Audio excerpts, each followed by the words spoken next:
Welcome to Georgia High School Sports Daily. I'm your host, Craig Sager, joined alongside by Hayden Gilbert. We've got a great Monday show for you today. We will have two football coaches on. We'll talk to Fellowship Christian and Holy Innocents. Excited about that. Two of the teams I have ranked in my top 10 ahead of the state playoffs. We'll also be looking at the girls basketball preseason rankings and some of the big matchups this first week.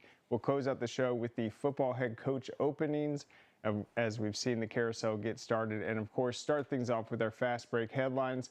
Before we get into that though, we're going to recap Friday's big bracket show. It was 3 hours of fun, some insight, and some great guests. Hayden, what were some of the takeaways from the bracket show? I think for me it's how deep all of our classifications are right now. I don't feel like outside of maybe the private classification, but though I'm not even sure at this point after watching a little bit of Fellowship film this morning, that there's any team that's really the far and away number one team in any classification. I feel like every team is beatable. And then we highlighted a lot of the unbeaten teams, but when you look at some of these other teams, like in the game we're going to play, Sprayberry, Lee County, both of them have had some losses this season. Obviously Milton had a couple losses, Gainesville, Roswell, a lot of teams that have been battle tested, but our matchup specifically I think is interesting with Lee County and Sprayberry, because with Sprayberry they return the core of the team, but they have a new head coach. With Lee County they replaced so much, but they have that continuity there. So now that we have this entire week to kind of prepare for this matchup, what do you think this represents just with big time first round showdowns? I mean, this is about as big as they come. Power 4 guys all over this field. When you look at, the biggest name, Jordan Edmonds, 5-star cornerback commit to Alabama, an amazing prospect, 6'3". Lee County is covered up in young prospects. There's only a handful of senior prospects, but when you really look at what they have overall, they're really deep, while this Sprayberry team is really senior-laden and is really experienced. It's going to be a great game. And then what do you think about how huge it was for just Sprayberry to lock down home field just for this matchup? It's huge. You don't have to go to South Georgia. When you're in one of these matchups where it's a team either has to come from middle to South Georgia or an Atlanta team has to go to South Georgia, that trip is so hard to prepare for. You can't really prepare for it unless you've made that trip once or twice. And these South Georgia teams have to make these long trips. The Atlanta teams never make those long, or rarely make those long trips. So not having to make that trip is a huge home field advantage and doesn't impact them the way it may Lee County. Yep, and then we got one more event coming up that we want to talk about real quick. The Georgia Elite Classic will be back in Rome this year. We've been busy looking at these rosters as they're filling out. It's going to be some great matchups. I'm looking forward to both days of it. Last year was the first year we introduced the flag matchups. I think that's some of the most exciting action. We'll see. All of it will be televised, broadcast, and it will be a great event. Hayden, what are you looking forward to, just seeing some of the enthusiasm from the participants? It's always just a ton of fun. Every day of it's a ton of fun. When you look at it from day 1 to day 3, all these kids, they're getting to practice. You get to really see what kind of players they are in practice, how hard they work. From day 1 to day 3, you just have this really, as someone that evaluates these players, you can really get a good feeling for what kind of players they are and what kind of people they are. Yeah, and it was funny. On the bracket show, Rusty Manziel was here talking about it. He was talking about the performance last year by Craig Dandridge. Unforgettable in that junior game where, what did he have, 4 touchdowns or something like that? Something ungodly. And I think he got clocked with the speed. So even though Craig was already on the radar, that was the game that really, I think, put him on the track to be an AJC Super 11 player. But we've got our fast break headlines to get to. Let's start with our headline 1. Westminster Cross Country sweeps the Class 4A state titles in cross country over the weekend. The boys and girls, two of the most prominent programs in cross country, now have a combined 65 state titles, 31 for the boys, 35 for the girls. But Hayden, you mentioned they haven't swept since the 2021 season. Pretty impressive result for the Wildcats. No, it's huge for them. This is what they do. They're always right up there. They're always one of the best programs. Before last year, they had won 9 straight. They've now won 10 of the past 11 championships on the boys' side. The girls won 9 straight from 2013 to 2021. Just a dynasty like no other. And you see how close it was right there. Just 2 points separating them from Marist on the girls, and then the boys, Stars Mill right behind them. And then from there, third place, Jones County, Marist, fourth place, having to replace Tommy Latham on the boys' side. We also have some other results from that day. In 5A, the Creekview boys won. The girls, that was Pope. And then in the private classifications, that was the Hebron Christian boys and Wesleyan girls. Then in the higher classifications, we had Marietta. That was actually their 7th straight cross-country state title. The West Forsyth boys took that one in Class 3A. Oconee County and North Hall, that was the Oconee County boys. North Hall girls, Class 2A, the Columbus boys. The Savannah Arts girls, and then Class A Division II, Atlanta Classical swept, and then Class A Division I, Bleckley County swept.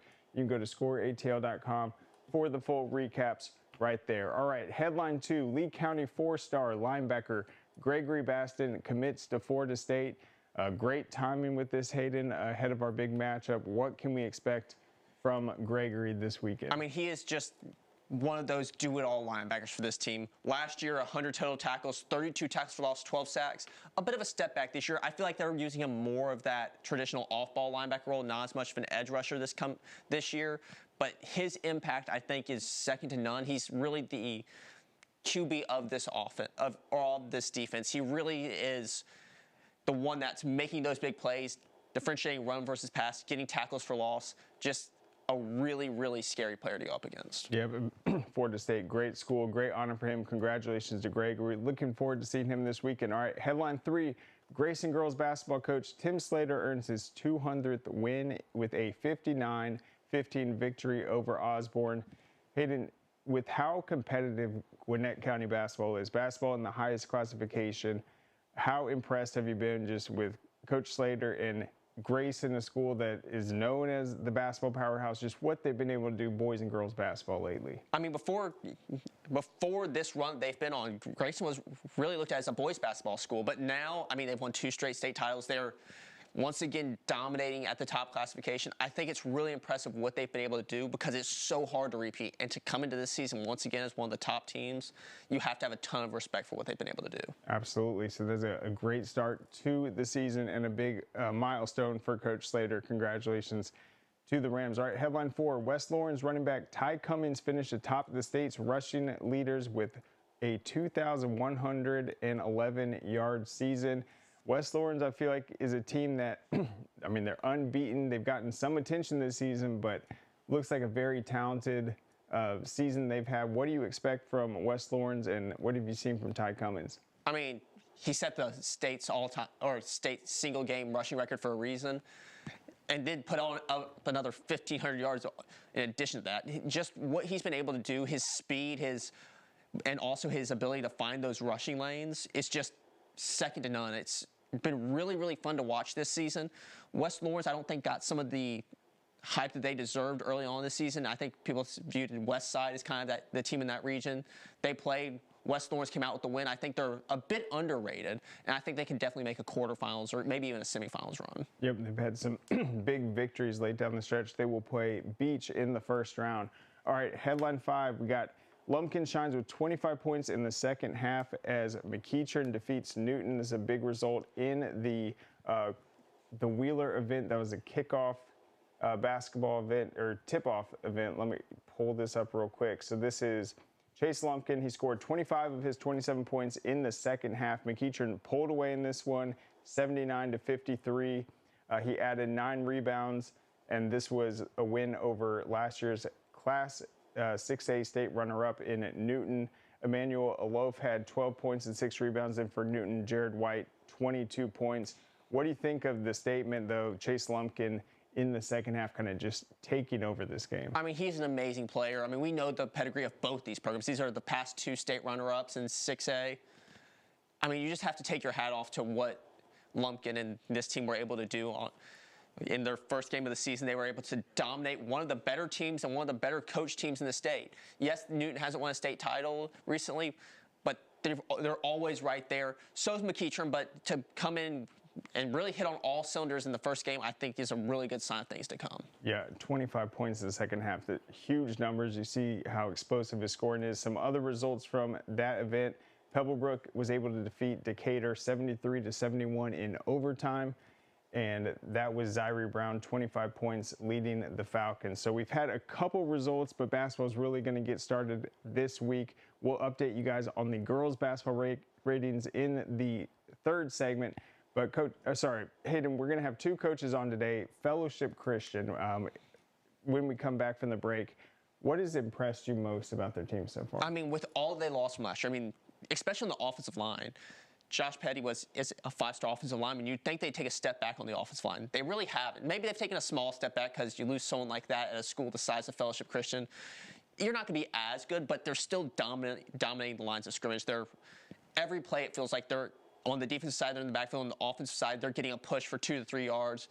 It's just really impressive what they're able to do and just reload this year and maybe better than they were last year. Yeah, and I feel like they have a lot of confidence. Their only loss was to Hebron Christian, but they have definitely gotten better. It looks like they're ready to go, and we're excited to talk to Coach Thompson on the other side. We got about 30 seconds left in this segment.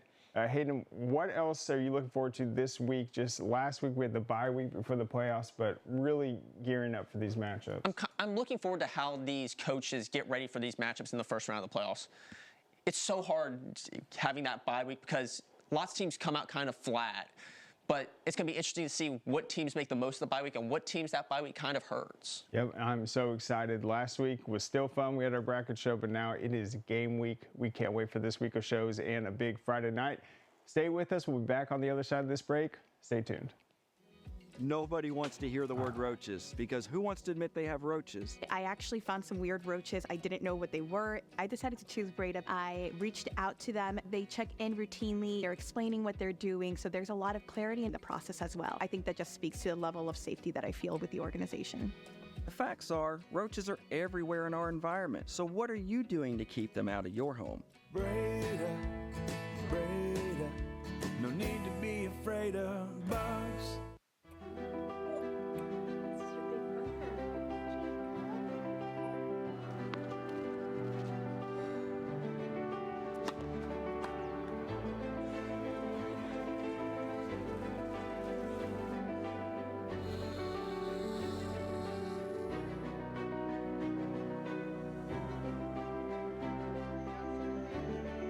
For a healthier future together, look to Northside Hospital. This makes my dad proud. He went through his whole career as an employee. Now I'm the employer, something he didn't achieve. We are signatory to IBEW and do IBEW people wherever we go that we feel like they are faster and better than any of our competition. The advantages of being a signatory contractor is you're trained employees. You have unlimited manpower. It allows me to bid on jobs that I ordinarily would not go after. Man, you know how to do this? Man, I don't even know. I was flipping burgers last week. Violation, unsportsmanlike conduct, impersonating a craftsman. Skilled trade unions are well-trained career pros, not part-timers. Construction is a rewarding and lucrative career with the advancement potential, but you have to do it the right way with the right training. Learn how you can be a pro. Find your career at GeorgiaConstructionCareers.com. You may know Tidal Wave Auto Spa as the world's greatest car wash, but did you know Tidal Wave also has the easiest fundraiser? So easy, our mascots think they can do anything, like making the big play on the big stage. Okay, maybe just a dream, but it is a super easy fundraiser. Just sell wash tickets and watch the money come in.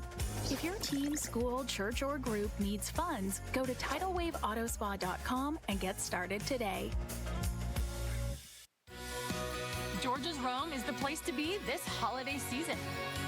Visit our vibrant downtown. Enjoy live concerts.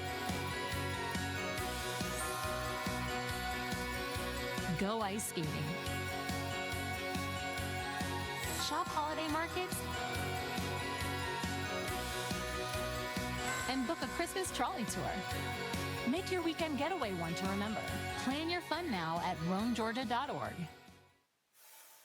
Georgia High School Sports Daily is brought to you by the International Brotherhood of Electrical Workers, Local 613. Electrify your career. And by Breda Pest Management. They handle bugs and critters. Welcome back to Georgia High School Sports Daily. We're at the Breda Pest Management Sports Desk, getting ready to join by Coach Thompson of Fellowship Christian. Coach, how's it going? All right, guys. How you doing? Doing great. So what do you guys just have planned this week with the bye week, just getting ready for the playoffs? Oh, that's a tough one. Hey, first I want to apologize. I completely lost my mind and forgot about you guys on Friday night's a pretty tough time to remember anyway. But we had in things to do. We had a wiffle ball game and a kickball game with our cheerleaders and trainers and managers and football team on Friday, because trying to navigate 3 weeks off. Obviously everybody was off next week. We've got our last week, and now we've got a bye this week, and then we'll play, the following week. But having 3 weeks off is really tough to try to deal with and try to make sure that we're getting better, we get healthy, and stay fresh. And that's some uncharted waters for a lot of us that have to be off for 3 weeks. Yeah, one of the things that probably does help is just how tight-knit this group is. They've been playing together for a long time. They've got a lot of games under the belt. So what have you just seen from their attitude, knowing that the goals that you guys have set out for yourselves? That's ironic. I just had a couple of seniors in my office just within the last hour, and that's what I talked to them about. That, and especially the young guys, the guys that have only been here this first year. I mean, Georgia High School has us starting on July the 21st. And if we keep winning, somebody's going to play until December the 17th. And that's a long time. And especially for some young guys that aren't getting played and kind of get smacked around during the week and don't necessarily play on Friday.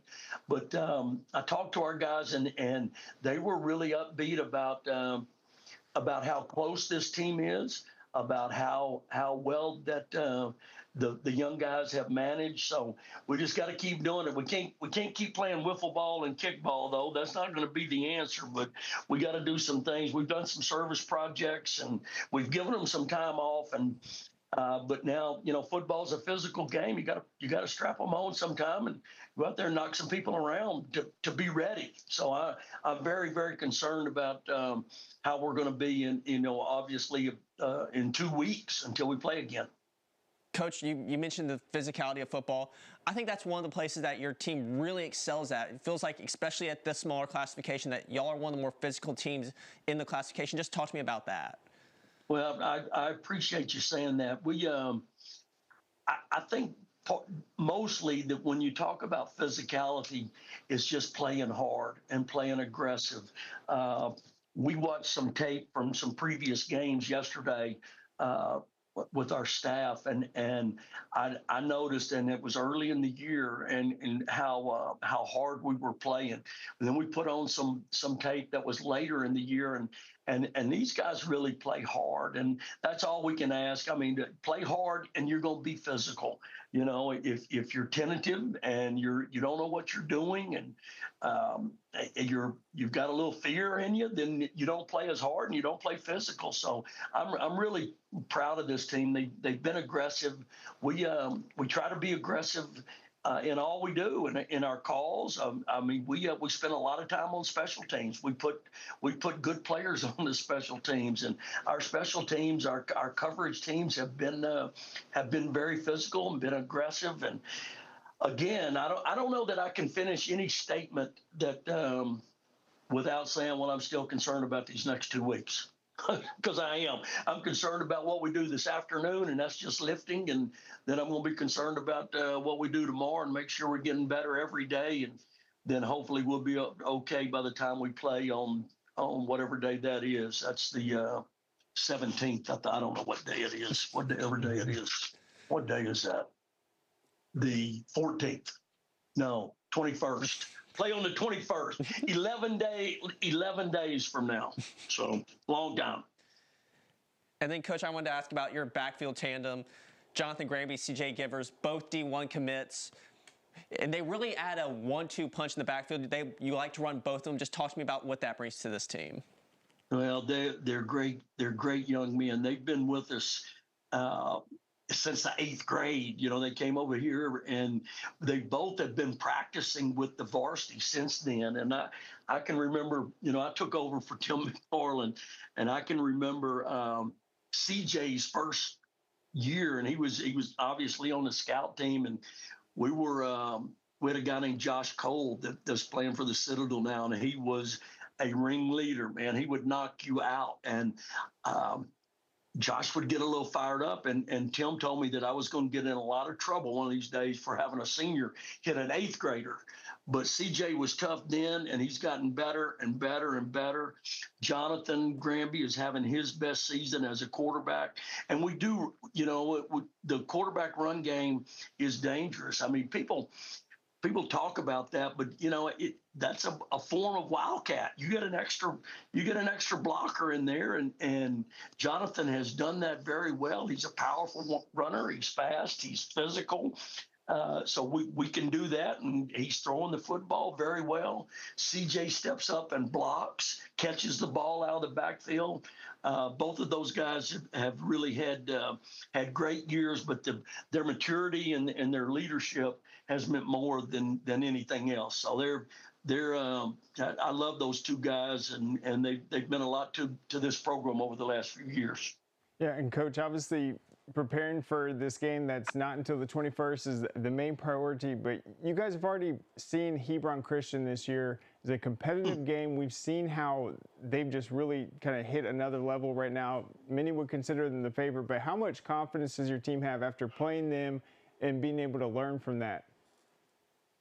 Well, that would be way down the road, but to say that that's not in the back of our mind, I wouldn't be telling the truth.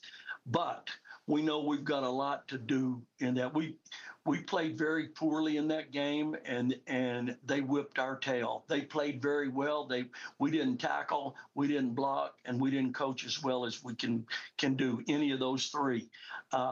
If we are good enough to get another shot at them, that'll be okay. But we've got a whole lot of work we got to do today and tomorrow before we start thinking about Hebron. They're a great team, exceptionally well coached. They're playing exceptionally well.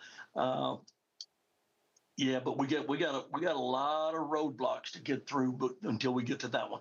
And then you guys played Whitfield Academy recently. We know how good Mason Hollingworth has been for them running the ball, the numbers he's put up. What impressed you about the tackling in that game by your defense and them understanding the game plan? Well, our guys got after him pretty good. It was there had been some things said that week about who was the best running back in our region, whether it was Hollingsworth or whether it was CJ. And, Hollingsworth is really a big-time player, and he's really good. I don't know that I'm not going to say CJ's better than he is, but we ran the ball pretty effectively that night and got a good lead, and were able to play, But hey, we might see those guys again. They're another well-coached team, but this team, they just play hard.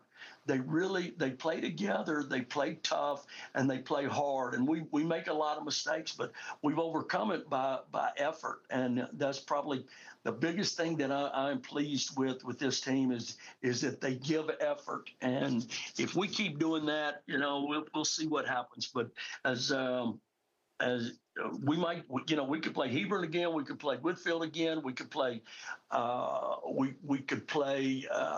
Mount Vernon again.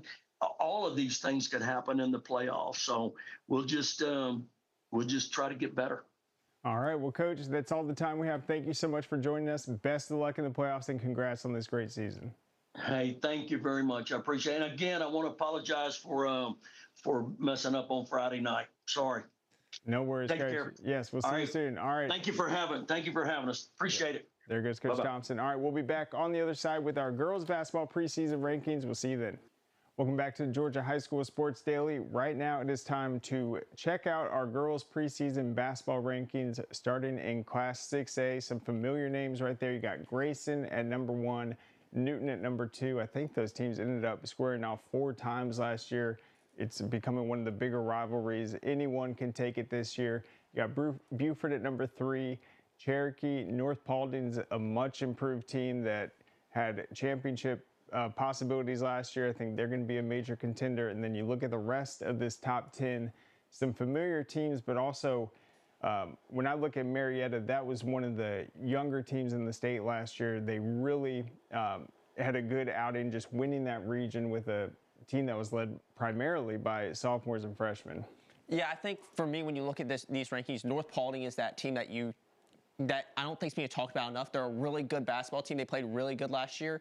I think this year they may be able to make a run to possibly a championship. Yeah, and that is going to be Leah DeWitt, the sophomore. She was the leading scorer for them last year, one of the better players. You got London Smith returning for Newton, the junior, and then Coco Rudolph, the guard, a player to watch for Grayson this year. Let's go to Class 5A real quick. And I believe, we have River Ridge at number 1, a defending champ. River Ridge was a team that got upset in the playoffs 2 seasons ago. They came out last year with so much focus, with really a team that returned pretty much everyone. I think that year they lost was that loss to Marist. But last year they were the dominant team, one of the more complete teams in the state. I'm sure they'll be high in the national rankings, but what stands out when you look at the rest of this Class 5A top 10? I mean, when you look at this, it's really hard to not just think how deep this classification is. Milton, we know how good they are at basically every sport, but especially in girls basketball. Brunswick, Hughes is always really good. Woodward's a program I feel like's become really good over the past handful of years. I just feel like I don't feel there's a team that's above the rest in this classification. I feel like it's very much of we're going to have to wait and see, and a team even outside the top 10 may be able to make a run at a state championship. Certainly, and when you look at River Ridge, they're going to have number 9 Creekview in their region. Some players to watch. Finley Parker, she's now a junior for River Ridge. She was a freshman starter, which was kind of unheard of for this team, just with so many upperclassmen, multi-year starters. But her at the forward position, she's one of these rare big men on the girls' side that can extend the court, she can go out and knock down shots, great rebounder, and kind of that do-it-all player. I feel like Finley Parker is going to have a big year in Class 5A. Hughes, another team that has been super competitive, scrappy team. They can get after it. They'll be a tough matchup for anyone, including River Ridge. Let's go to Class 4A and check out the Class 4A. You got Creekside. We'll talk about them in a sec. They won their first ever state title last season with a young team. They're number 1. That was their first ever state title. You got Marist at number 4. Marist is a team that prides itself in defense. They have a lot of star power also. You got Kell and North Oconee. We always talk about how competitive Class 4A is, but what do you think it signifies just Creekside winning last year with a young roster? Are they the clear favorite this year? I mean, I'm not sure you can say clear favorite, especially when your team like Marist has Kate Harpering, the number 1 player in the class, and someone in high school has gotten comparisons to Caitlin Clark. I think that's maybe a bit of lofty expectations, but one of the better girls basketball players to come to the state in a while, and to have them at 4. North Oconee's been great over the past few years. This is one of those classifications that I'm not sure how you really have a team ranked number 1. It's going to be really hard. It's going to be really fun to watch, though. Yeah, and despite all that talent last year, the Class 4A Player of the Year was Cindy Dennis. She's a nationally ranked prospect. She'll be a junior this year for Creekside, and certainly was kind of the driving force to last year's team. So we'll see if Creekside's able to hold on and go wire to wire number 1. Let's look at Class 3A. We'll have at number 1 Cherokee Bluff, a team that has always been competitive. They can knock down outside shots. Basketball is huge in Hall County. They've got a tough region with number 6 Oconee County. You got Jefferson always there. Sandy Creek, Monroe at number 2, Gilmer 3, Jenkins 4, and Baldwin with the Braves. That is a team that's won multiple state titles before, been in that conversation. What do you think about Cherokee Bluff this year? I mean, Cherokee Bluff they kind of came out of nowhere last year. I think they only had 1 senior on that team. They returned basically the entire team this year. You mentioned Baldwin. Baldwin is a team that I think only 2 years ago went undefeated all the way through the season, wire to wire, number 1. We got to see them in our first ever Corky Kell Dave Hunter Basketball Classic. Just an amazing team. I think there's a lot of really good coaching. I'm not sure this classification has the star power that some of the other classifications have, but I feel like there's a bunch of really good teams, and it's going to be really fun to watch. Yeah, and Gilmer is a team that's getting a lot of attention early on. They're number 3 in our poll right there, and number 3 in a lot of the polls around the state. All right, let's go to Class 2A. Got Hardaway at number 1, Murray County at 2, Josie, Morgan County, Thompson, Carver, Columbus, Columbia, Hart County, Westside Macon, Tatnall County. A lot of familiar faces in this poll, but Hardaway looking to defend their title this year. What do you think about Class 2A? I mean, Hardaway is rightfully so the number 1 team, but, tough region. That Columbus area always has really good girls basketball. They always play really tough. I think it's going to be tough for them to repeat as champions, but I think they should be the favorite as of right now. Yep, and you look at Thompson, a lot of great Augusta area basketball sprouting up. Let's go to Class A Division 1. Got Fannin County at number 1 leading the way. Banks County, Elbert County Model, East Lawrence rounding out that top 5. Let's go to the Class A Division 2.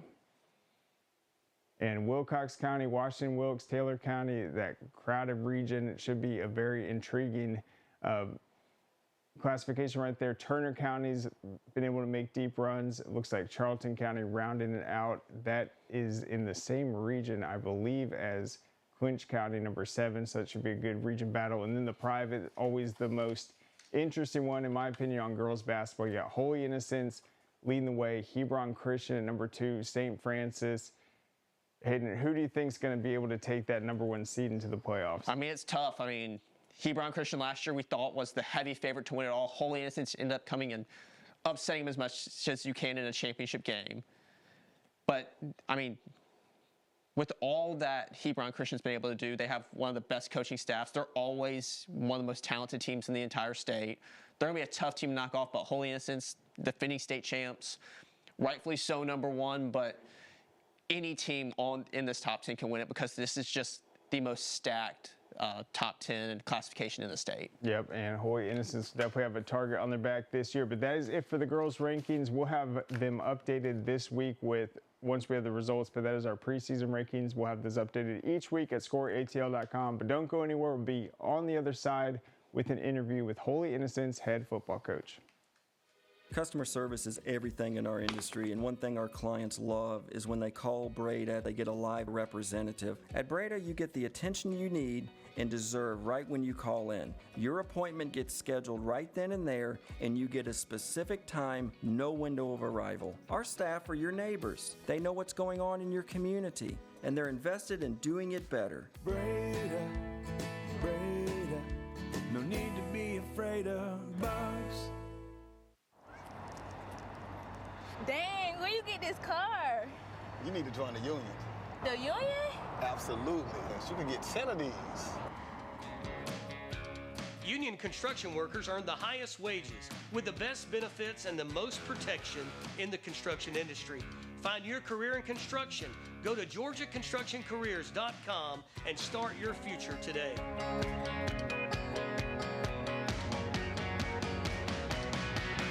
A journeyman with Local 85, when you turn out, you can be hitting 6 figures. Hey, I have your back, you have my back. We're gonna do this together. We're one for all for one. College just wasn't for me. Let's look into actual career jobs that wouldn't take college, where I wouldn't, lose money and all that. Instead of losing a lot more money at the end, why not make money and make more money at the end?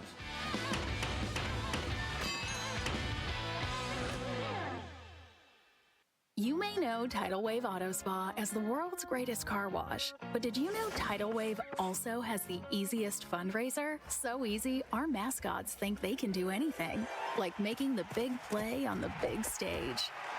Okay, maybe just a dream, but it is a super easy fundraiser. Just sell wash tickets and watch the money come in. If your team, school, church, or group needs funds, go to TidalWaveAutospa.com and get started today. Nothing is as pure and special as high school sports in the state of Georgia. And Score Atlanta is its #1 fan. High school sports are about families, kids chasing their dreams, communities supporting their teams year in and year out, neighborhood signs, and off-season workouts when nobody's looking. It's the biggest stage that young athletes get to climb for the very first time. And Score Atlanta wants to connect your brand with Georgia high school sports in ways that have never been available before. In addition to our Georgia High School Sports Daily Show, Score Atlanta provides continuous coverage of the Georgia high school football season through its televised games, stories, and rankings.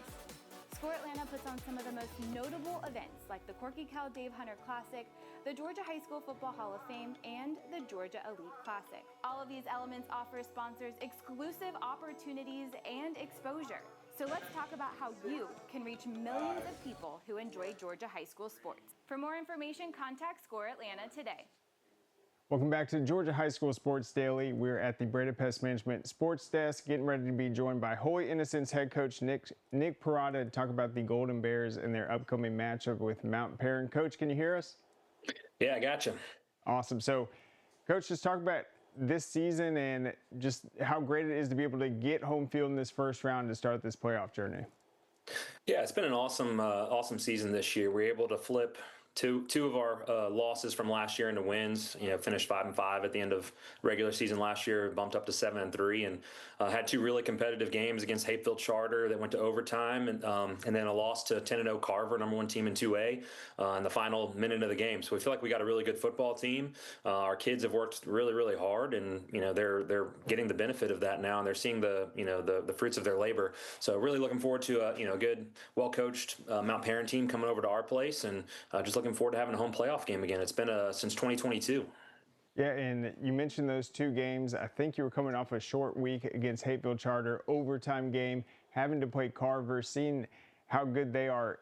I mean, what can you take away from that game? Just a 26-22 game, one that probably could have gone your way, but what was the kind of attitude with the team after that?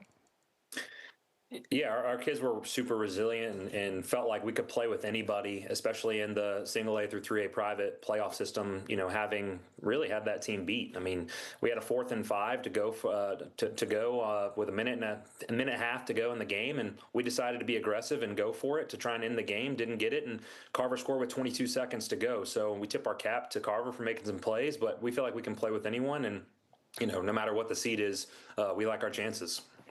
And then, Coach, I wanted to ask about y'all's front seven. It feels like that's really the heart of y'all's defense. I mean, 63 tackles for loss, 14 sacks. Just talk to me about what they bring to your defense. Yeah, our front has done an unbelievable job. We talked all offseason about that being the difference in us improving and getting to where we needed to as a team. As a defensive head coach, I'm very much involved with what we do on defense, and we challenged our guys, and they responded. Miles Jackson has been the anchor up front on the D-line for us, has had an unbelievable season for us. Jordan Mays and Finn Ferrero have been awesome at the inside backer spot. Miller Wimberly has been playing some of that nickel Sam spot, and we just have really done a good job of shutting down the run and making teams one-dimensional and taking away what they like to do best, and finished with a really solid year on defense this year, not giving up many points.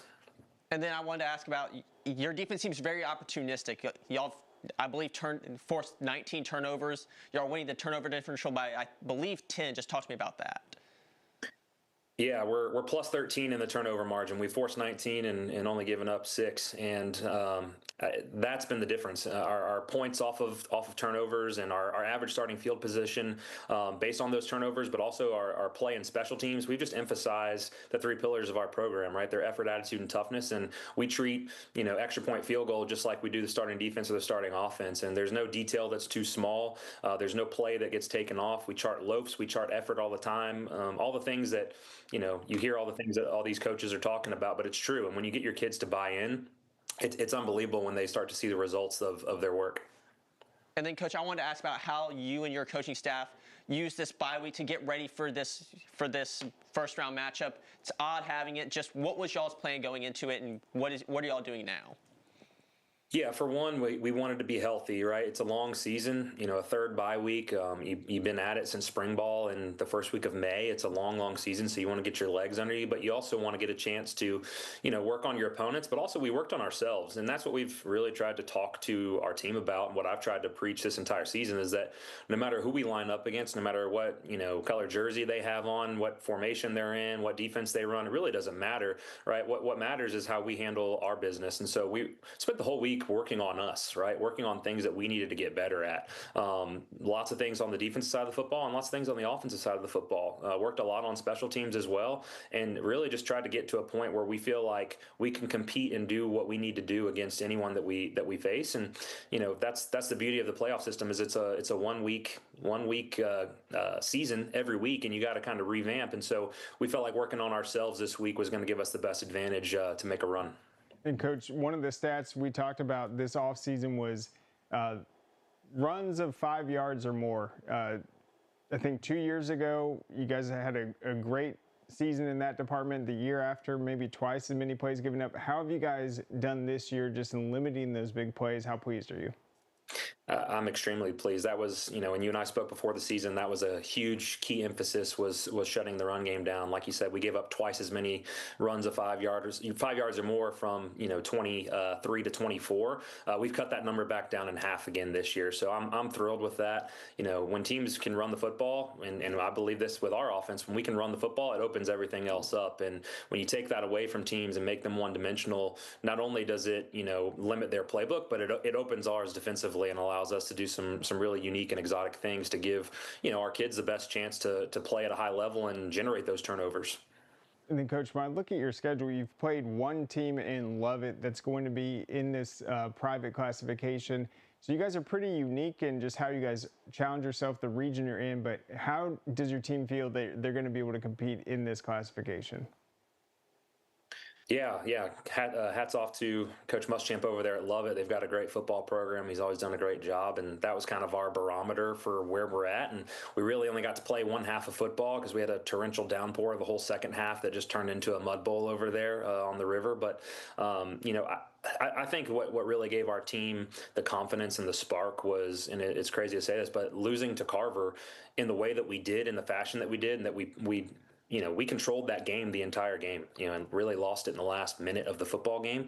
Our kids feel like they can play with anybody. And when you do that against a team that beat us 50-0 in 2024 and flip it and turn it into what should have been a win, what we feel like we played really well, I think that gave our team a lot of confidence. And to us, again, it's easy to look at what other teams have done and who's played who, and you can get lost in a lot of that stuff. But our goal is to win the game that's played on Friday night, right? I don't care if it's 2-0 or if it's 50-49, right? We're going to play the game the way that it needs to be played that night to win, and our kids are willing to do that. And in the Hateville footage that you're showing there, we had a tough night on offense. We scored on defense. We blocked a punt. And we were up 14-0 with not much going on offense, right? And then flip it to the Carver game the following week.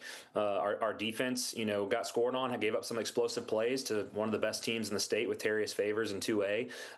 But our offense stepped up and held the football and kept their explosive offense off the field for a lot of the night. So we play complementary football, and I think all 10 of our games have shown our kids that we can win in a number of different ways. It doesn't have to be we have to win every game by scoring 50 points. And Coach, you're talking about the offense. Just how young is this offense still? And I mean, what have they proven to you this year? Just their buy-in and what they're going to be able to bring to this program. Yeah, still fairly young in some spots and got some seniors in some others. Our quarterback, Ryan Woods, has had an awesome year for us. He's only a sophomore this year, second year as the starter there at the quarterback position. But then up front, we only have one senior on the offensive line, our right tackle, James Carper. Everyone else is coming back. At the skill positions, our running back Denham Stevens is a senior, and our receiving core, Alex Coley and Kai Worthy, they're seniors, but the rest are underclassmen. Sam Chastain has been a real bright spot as a junior this year, as well as Jake Birdie stepping in as a sophomore in some spots.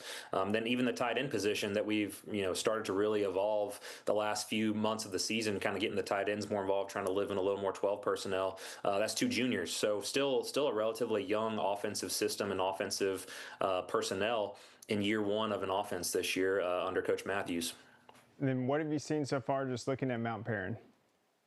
Yeah, they're a well-coached football team. Coach Arnold has done a great job over there. They're an under-center triple team, which, we once were, and I've been a part of a lot of staffs that run that. So I always look forward to the challenge of defending them.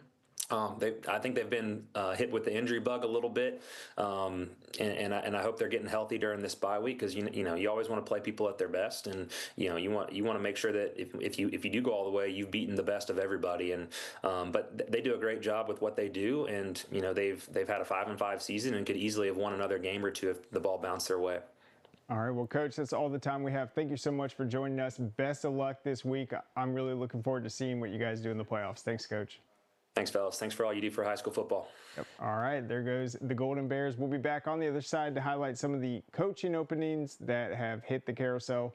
Stay with us. We'll be back on the other side. Welcome back to the Georgia High School Sports Daily. It is time for our final segment. We're going to highlight the football head coaching openings, and a wide array of teams in here. There's 6 of them so far. Some of them had really down years. Others, it looks like the coaches are just stepping away.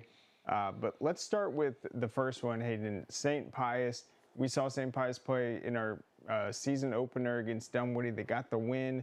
They ended up finishing the season 6-4. Struggled a little bit in the region. Teams like, Southwest DeKalb, Lithonia, the Marist game. But what do you think about St. Pius having this opening and then the opportunity at this school? So I think St. Pius has to decide what they want to do with this opening. Do they want to stick with the triple option and kind of hire from within, or hire some from a school like Marist, or from a program that wants to run this flexbone offense? Or do they want to modernize? What we see with modernization is it takes 2 or 3 years. We've seen Commerce really struggle this year. We've seen Cedartown really struggle this year trying to move forward into a more modern offense. And they have to accept that if they decide to go that route, next year is going to be a rough year. I think they just have to kind of decide if it's finally time, or if they're going to do what Marist probably will do once Coach Chadwick retires, what Gilmore has done, and just stick with that kind of offense. Yeah, so this year they started the season 4-0. The loss to Southwest DeKalb 41-0. They shut out North Springs and Clarkson, then ended on a 3-game losing streak, 1-score loss to Marist, Lithonia, and Tucker. We'll see where they end up in terms of classification, but St. Pius is not a team that typically has had a lot of coaches come through there. Coach Garrison was on the staff of Coach Standard. He's familiar with the program. So this one is one where it's, do they go in-house? Do they find someone from another private school? One of the bigger openings for sure. All right, let's go to Fannin County. Their season is still alive, but Coach Cheatham is stepping down after this year. He's done a great job leading them to 2 of their most successful seasons in school history the last few years. They'll have a opportunity to avenge last year's loss against Northeast. It'll be a tough matchup in the first round, but what do you think for the Rebels moving forward, which direction they'll go? I mean, I think this is one of the better jobs on the market as of right now. When you look at Fannin County, this is a team that Coach Cheatham has led them to 2 quarterfinals appearances. This is a good program that is consistently winning games, is consistently making the playoffs. I think this is one of those jobs that you have to be really excited about. That, I mean, Coach Cheatham isn't stepping away from the program, isn't being fired. He's not any of that. He's just taking a step back. I think he's retiring. I think he's going to remain in the program, and I think you have to be kind of excited about the future if you're Fannin County. For sure. And then Johns Creek, the next school, they had a very tough season. Only scored 3 points. They allowed 531. One of the rougher seasons we've seen for a great school, a great program. Hayden, where did they go from here, though? Back-to-back winless seasons, only 3 points scored this season. It looks like this is going to be one of the more tough rebuilds we've ever seen. It's going to be a tough rebuild, but what I will say, there's money at Johns Creek. If the administration wants to win and will give the resources to whoever their coach they hire is, this very well could be a very good program. This is in North Fulton. They're right there with Milton. They're right there with Roswell. They're only a few years removed from a quarterfinal appearance under Matt Helmrich. This is not a bad job if the administration and if the Touchdown Club are right. And I think you'll get some interest from a lot of coaches that you wouldn't expect to apply for this job. It's a great take right there. So we'll see what the Gladiators do. Let's look at Wayne County, coming off a very tough 1-9 season. But they were 1-9 the year before, and just a couple years ago we had J-Bo Shaw there. So this is a program that has attracted some great coaches just coming off back-to-back tough years. Yeah, I mean, this is a program that is in South Georgia. It's it is a county school. It's the only school in the county. It's another one of those things of if they're willing to give the resources and the administration wants to win, they definitely can. They have in the past. Jay Shaw made a quarterfinals appearance and I think a second-round appearance only 3 and 4 years ago. This is not a bad program. They've just had 2 really bad years. I think they really need to change some stuff in the administration and how they want to run this program, but I think this is not a bad program whatsoever. Yep, and then we got 2 more, but we got Bainbridge.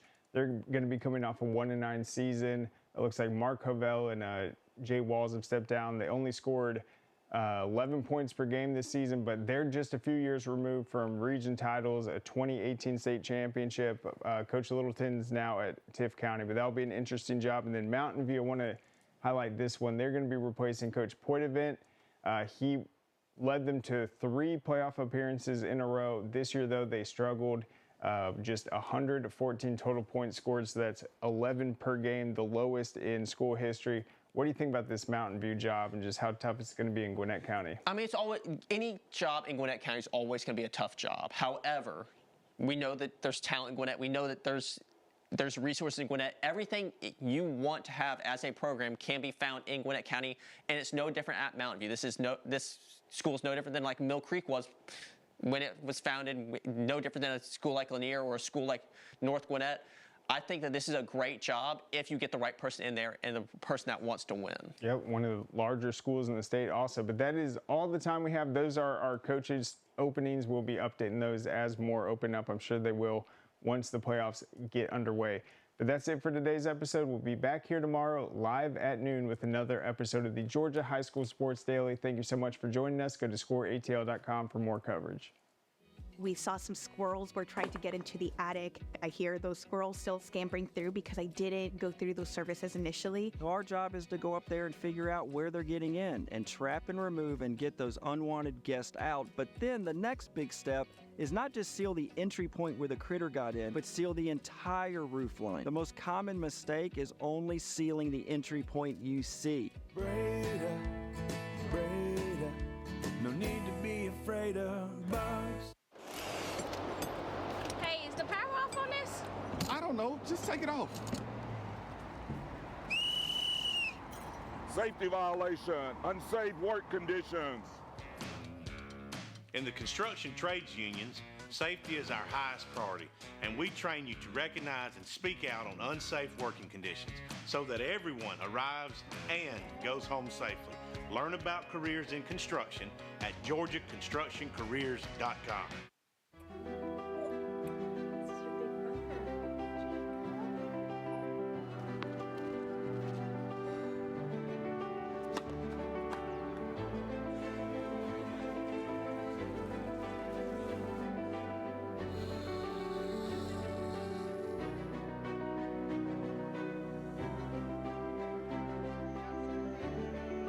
For a healthier future together, look to Northside Hospital. What happens after you graduate? Will you go to the next level? Will people have your back in the heat of battle?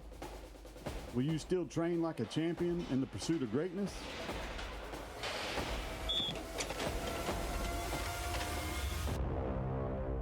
You will when you become an IBEW electrical worker.